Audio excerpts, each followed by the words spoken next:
دوران نماز کوئی سوچ آ جانے پر نماز باطل نہیں ہوتی. اور یہ کب ہوتا ہے؟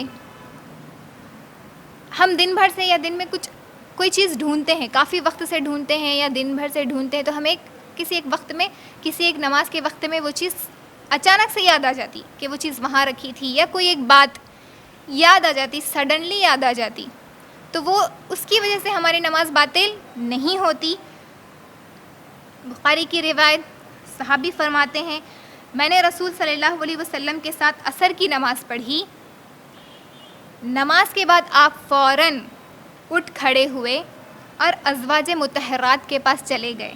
پھر واپس آئے تو صحابہ کرام پر تعجب کے آثار دیکھے تو فرمایا مجھے نماز کے دوران یاد آیا کہ ہمارے گھر میں سونا ہے اور مجھے ایک دن یا ایک رات کے لیے بھی اپنے گھر میں سونا رکھنا پسند نہیں ہے، لہٰذا میں نے اسے تقسیم کرنے کا حکم دیا.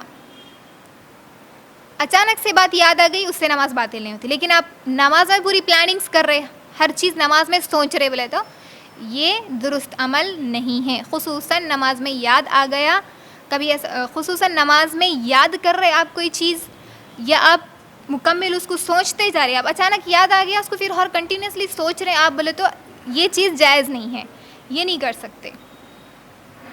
اگر یاد آ گیا تو فوراً اس سوچ کو وہیں پر ختم کر دیں، نماز کو کنٹینیو کر لیں، نماز کو مکمل کر لیں، اس کے بعد جو کام ہے وہ کر لیں. لیکن آپ اسے مکمل سوچ رہے، یاد آ گیا، اب اس کو سوچتے جا رہے، یا کوئی اور چیز سوچ رہے، پلاننگز کر رہے، کیا پکانا ہے، فیوچر پلاننگز کر لے رہے آپ اس نماز میں، وہ مکمل سوچ، آپ کا دھیان پورا اس سوچ میں ہے، تو پھر وہ نماز جائز نہیں ہوگی، وہ عمل جائز نہیں ہوگا، درست نہیں ہوگا.